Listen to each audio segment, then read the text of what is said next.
deixe que nada atrapalhe você, nem distraia a sua atenção, porque Deus quer falar com você de modo muito especial. Desde tempos mais imemoriais, ouvimos na história que homens e homens trabalham para os seus deuses. Quanta gente vê isso? Em todos os povos da terra, em todas as línguas e tribos e nações, em toda a história humana, sempre houve homens que trabalhavam para os seus deuses.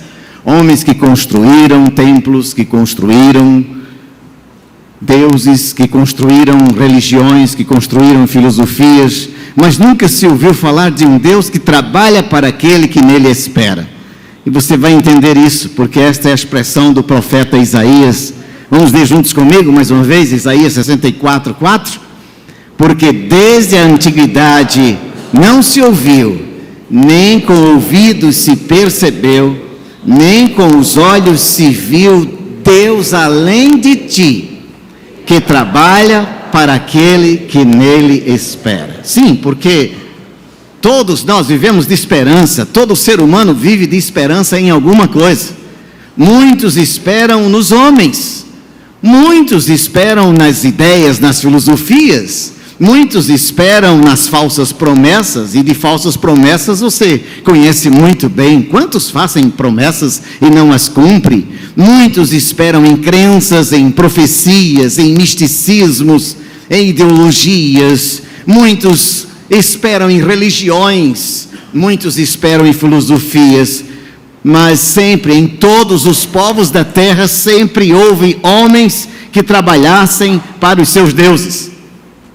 Foi assim desde o Egito antigo, quando muitos homens, centenas e milhares de homens eram usados como escravos para construírem as pirâmides, para construírem os templos dos faraós, porque os faraós eram adorados como deuses. Sim, os homens sempre trabalharam para os deuses, sejam eles motivados por sacerdotes, ou por reis tiranos, ou por déspotas, eles sempre trabalhavam para os deuses.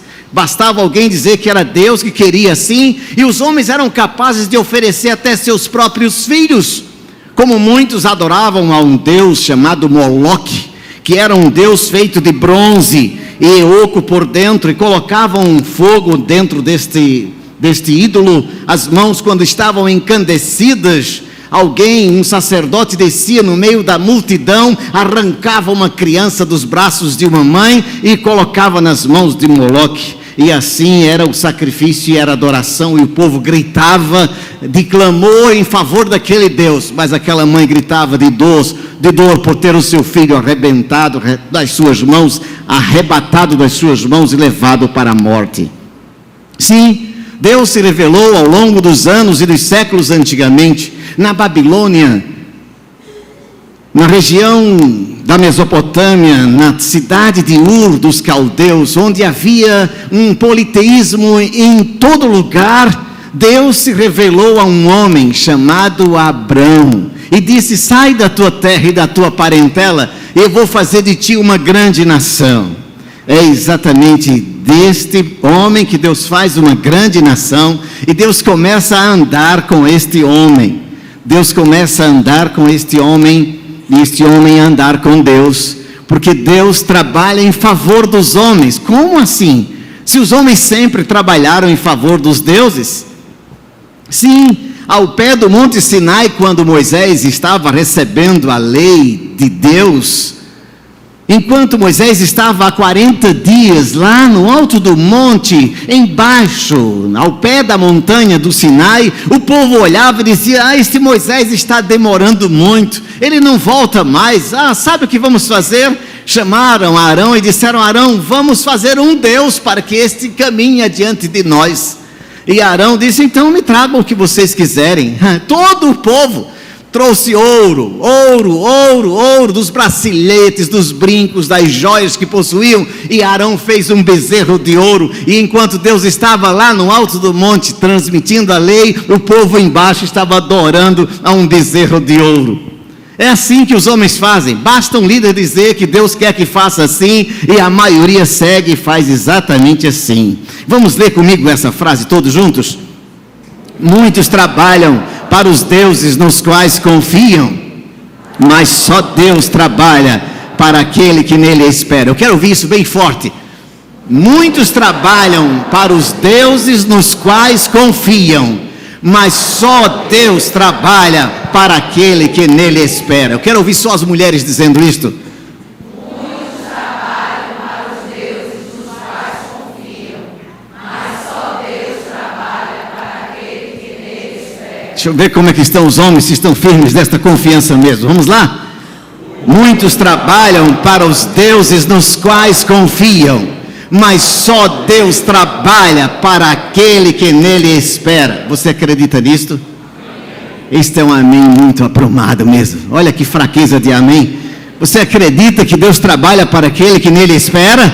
Amém! Isto porque você não está a servir homens, não está aqui a servir uma religião, uma denominação, uma ideologia religiosa. Você está aqui se você acredita que espera em Deus, porque Deus trabalha para aqueles que nele esperam. Amém? Diga comigo isto. Eu sei que Deus trabalha para aquele que nele espera. Diga assim: eu sei que Deus trabalha para aquele que nele espera. A Bíblia nos mostra incontáveis exemplos de homens por quem Deus trabalhou. Deus trabalhou por Enoque, e a Bíblia diz em Gênesis capítulo 5, versículo 22, que Enoque andou com Deus 300 anos. E ninguém o viu mais porque Deus o tomou para si. Deus trabalhou para Abraão e disse a Abraão em Gênesis 17:1: anda em minha presença. E Abraão andou na presença de Deus. Deus trabalhou para Moisés no deserto e conduziu o povo inteiro ao longo de 38 anos no deserto. Deus trabalhou para este povo. E como trabalhou para este povo? A Bíblia Sagrada diz que o sol não os molestava de dia, nem o frio à noite, porque de dia havia uma nuvem que os cobria em todo o tempo, e à noite uma coluna de fogo que os aquecia ao longo das noites frias. 38 anos no deserto, sem sentir calor nem frio. A Bíblia diz que nem as sandálias se desataram, nem as roupas se descoseram. Nunca ninguém teve que pregar um botão, nem botão tinha naquela época, mas nunca viu a sua roupa estragada naquele período, porque Deus trabalhou para preservar o seu povo. Não precisavam plantar nem esperar a colheita, porque todos os dias o maná descia do céu. Mas o povo, sabe como é que é povo, né? Reclama de tudo. O maná descia do céu e eles ainda reclamaram e disseram: não, a gente queria era carne. Sabe como é que é? Deus faz assim com você, te abençoa e tu ainda reclamas. Tu ainda achas pouco o que Deus faz contigo. Te dá saúde, te dá inteligência, te dá um trabalho, te dá um emprego, te dá a condição de mobilidade, te dá todas as armas para tu venceres, e tu andas reclamando com Deus porque ainda está faltando alguma coisa. Que qualidade de mente é essa nossa, sempre insatisfeita até mesmo com Deus? Manda carne, Senhor, para a gente. E Deus, vocês querem carne? Fez também descer codornizes no deserto, e durante o mês inteiro comeram codornas durante o dia, e recebiam um maná de madrugada todos os dias. Não faltou um dia, nenhum dia sequer deixou de descer o maná do céu. Deus trabalhando para o povo. É assim. Deus trabalhou para os profetas, Deus trabalhou para os juízes como Gideão, Sansão, Débora. Deus trabalhou para Elias, Eliseu, Samuel. Deus trabalhou para os reis Davi, Salomão, Asa, Ezequias. Deus trabalhou para estes homens em todo o tempo, abençoando, protegendo, guardando, livrando. Deus trabalha para aqueles que nele esperam. Foi nesta região do Mar Morto. Isto está acima do Mar Morto. Às margens do Mar Morto existe uma cadeia de montanhas, e nesta cadeia de montanhas há uma região onde foram encontradas algumas cavernas, lá no alto dessas montanhas, chamadas Cavernas de Qumran. Em 1947, 48 foram encontradas nessas cavernas os manuscritos do Mar Morto, conhecidos como manuscritos de Qumran. Nesses manuscritos se achou uma das mais antigas escrituras da Bíblia Sagrada, porque ainda encontraram os manuscritos de Isaías, e é o profeta Isaías que mais nos falou a respeito de Jesus. Isaías viveu 750 anos, mais ou menos 586 anos antes de Cristo. Nessa época em que Isaías viveu em Israel, foi a época de efervescência da ideologia e da religião no mundo grego. Foi na época em que Homero constituiu toda a história dos mitos e dos deuses gregos. Toda a mitologia grega foi produzida cerca de 700 anos antes de Cristo. E foi nessa época que Isaías viveu e ele teve a revelação de que nunca se ouviu falar um Deus que trabalhasse para aqueles que nele espera. É Isaías que diz no capítulo 43, versículo 12. Vamos ler juntos comigo? Eu anunciei salvação, realizei-a e a fiz ouvir. Deus estranho não houve entre vós, pois vós sois as minhas testemunhas, diz o Senhor. Eu sou Deus. Porque todos os povos da terra trabalhavam para os seus deuses, mas Deus diz ao profeta Isaías: eu sou Deus. E é a este profeta Isaías que Deus se revela no ano da morte do rei Uzias, quando ele estava no templo de Deus. Ele teve uma visão da glória de Deus, e serafins diziam: santo, santo, santo é o Senhor, toda a terra está cheia da sua glória. Deus estava assentado num alto e sublime trono. O Deus que está assentado no alto e sublime trono é o mesmo Deus que habita com o contrito e humilde de coração. O Deus que está nos mais altos céus é o mesmo Deus que desce até a terra para alcançar o seu povo, para chamar uma nação. É o mesmo Deus que deseja habitar não em templos feitos por mãos humanas, mas habitar no templo que Ele fez, que sou eu e você, que somos cada um de nós. É esse Deus que se revela e diz assim, vamos ler juntos comigo: porque desde a antiguidade não se ouviu, nem com ouvidos percebeu, nem com os olhos se viu, Deus além de ti. Deus além de ti. Diga mais forte: Deus além de ti, que trabalha para aquele que nele espera. É este Deus que trabalha por mim e por você, que se revelou a cada um de nós. Pois a Bíblia Sagrada diz no Evangelho de Mateus, quando uma virgem foi chamada para uma missão extraordinária, o anjo se aproximou dela e disse: bem-aventurada és entre as mulheres, a virtude do Altíssimo te envolverá e tu conceberás e darás à luz a um filho, e a este filho tu porás o nome de Emanuel. Isso, Jesus. Emanuel quer dizer o quê? Emanuel quer dizer o quê? Deus conosco.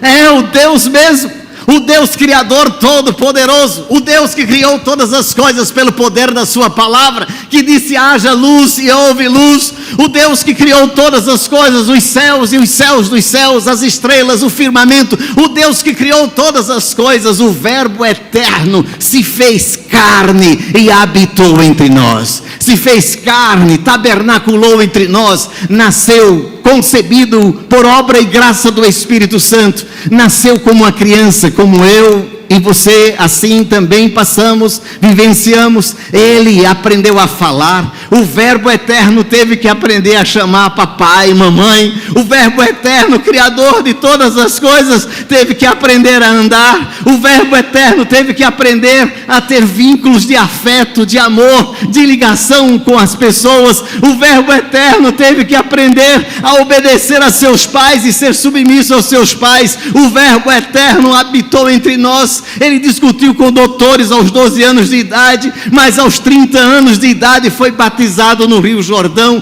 e o Espírito desceu sobre ele em forma corpórea de pomba, e ouviu-se uma voz que dizia: este é meu filho amado, em quem me comprazo, a ele ouvi. Esse é o Deus que faz habitação entre nós.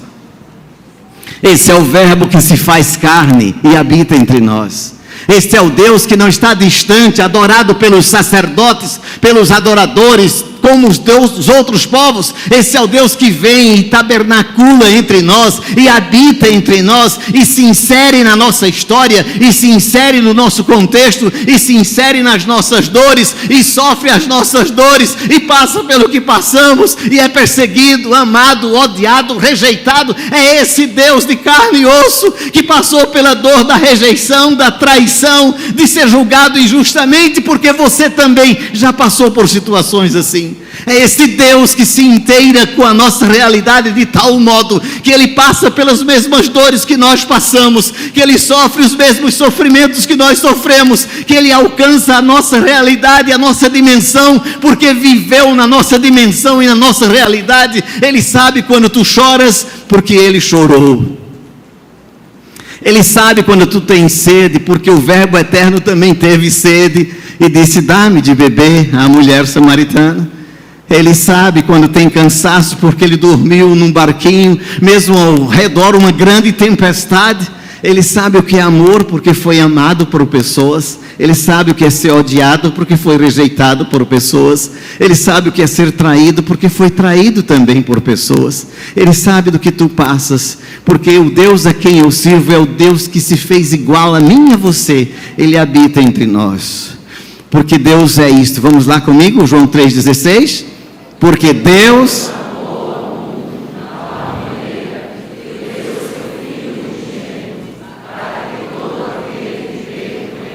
não pereça, mas tenha a vida eterna. Deus amou de tal modo que deu-se a si mesmo, que voltou-se à nossa realidade, se fez igual a nós.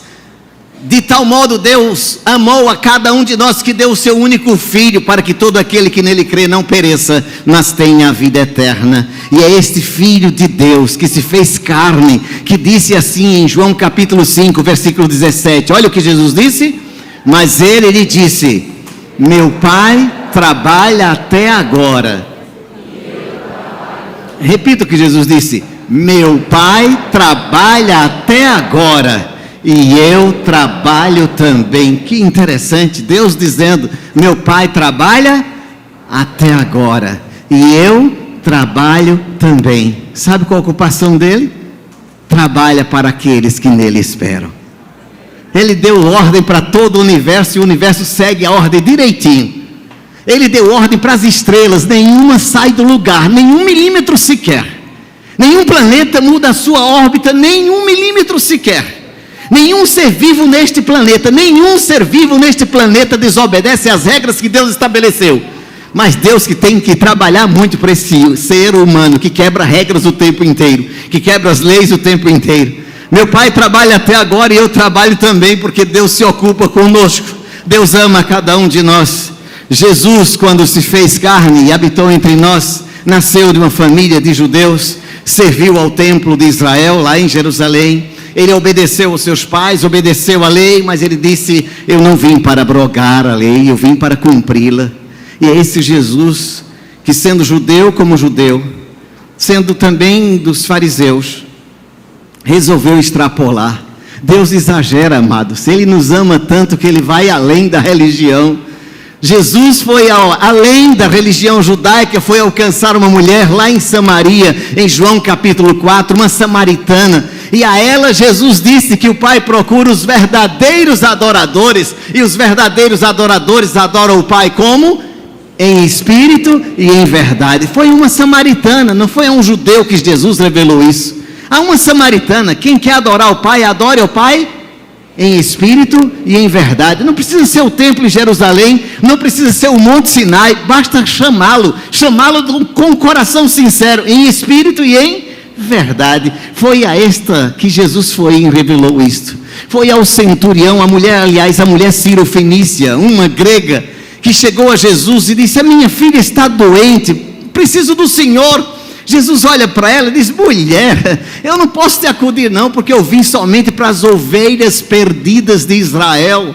Não posso tirar o pão dos filhos e dar aos cachorrinhos. Ela emendou de lá e disse: essa é verdade, mas cachorrinho também come as migalhas que caem da mesa. E Jesus olha para aquela mulher e diz: nunca vi fé igual a esta.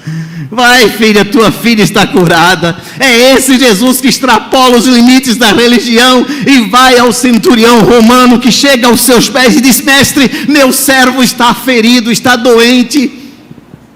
E Jesus diz: está doente? Então eu vou lá curá-lo. Ele diz: não, o senhor não vai lá não. Ué, mas seu filho não está doente? Você não quer que eu vá lá?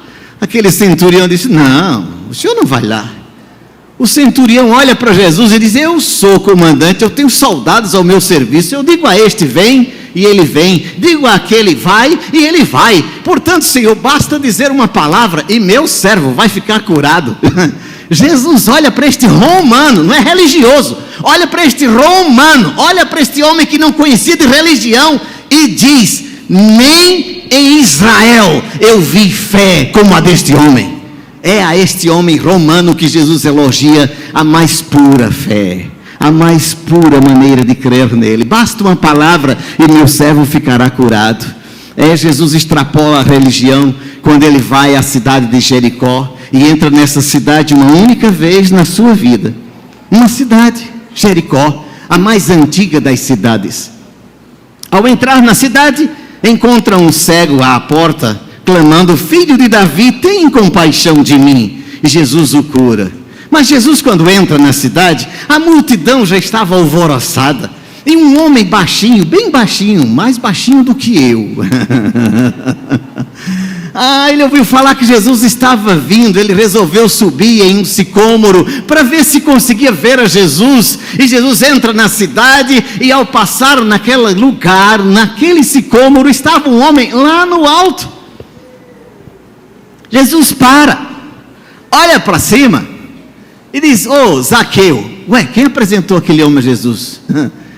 Jesus diz: Zaqueu, desce depressa. Sabe por quê? Porque eu vim para a tua casa. Os religiosos arranjam casas para Deus. Deus vai à procura de Zaqueu para dizer: eu que vim para a tua casa. Enquanto milhões e milhões buscam casas de Deus, Deus busca uma casa que é o teu coração, que é o meu coração. Ele foi a Jericó somente para pousar na casa de Zaqueu, e foi naquela casa que Jesus disse: hoje veio salvação para esta casa. Este é o Deus que trabalha para aquele que nele espera. Foi isso que Jesus disse a Zaqueu. Vamos ler comigo? Então Jesus lhe disse: hoje houve salvação nesta casa, pois que também este é filho de Abraão, porque o Filho do Homem veio buscar e salvar o perdido. Não veio buscar e salvar o religioso, não veio buscar e salvar o sacerdote, não veio buscar e salvar o doutor da lei, não veio buscar e salvar o entendido de teologia, veio buscar e salvar o perdido. E dos perdidos aqui tem um bocado sentado nesse altar, a começar do bispo,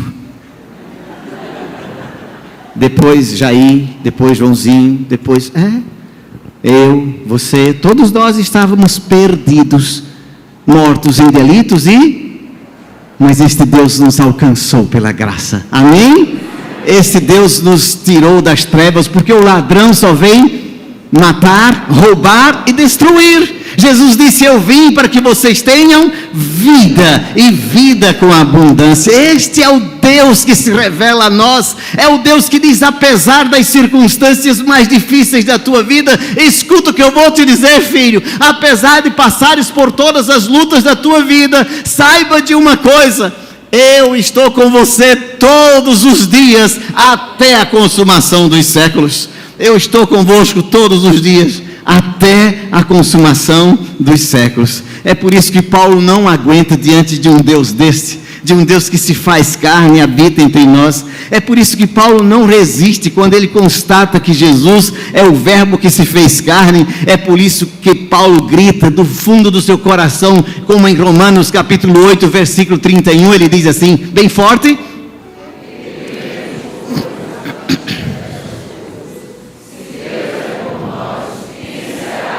vamos dizer isso com vigor, com fervor mesmo? Que diremos, pois, à vista destas coisas? Se Deus é por nós, quem será contra nós? Muitos homens adoram seus deuses, mas só eu tenho um Deus que trabalha porque eu confio nele. Os que esperam no Senhor renovam suas forças, caminham sem cansar, voam sem fatigar. Ele espera que tu esperes por ele, porque ainda que tu vivas dores sem medida, ele te ama e ele quer trabalhar por ti. Confia nele de todo o teu coração, espera nele de toda a tua alma, porque nunca se ouviu falar Deus igual a esse, um Deus que trabalha para os que nele esperam. Tu queres confiar mais em Deus? Queres esperar mais dele? Então faz isso, confia nele de todo o teu coração. Ele está aqui nesta noite para te dizer isso: nunca vou te deixar sozinho. Se tu queres declarar tua intimidade com Deus, tua confiança e esperança nele, enquanto cantamos, venha ao altar do Senhor, renova a tua fé nele, tua confiança nele. A vida tem Tristezas mil, nem tudo é um céu de anil, mas contra a dor que é tão sutil, há um caminho só. Confie em Deus, que Ele sempre te ouvirá. Confie em Deus, que Ele nunca falhará. Queres vir ao altar do Senhor? Vem aqui à frente, confiando no Senhor plenamente. Entrega o teu caminho ao Senhor, confia nele e o mais Ele fará. Mas confie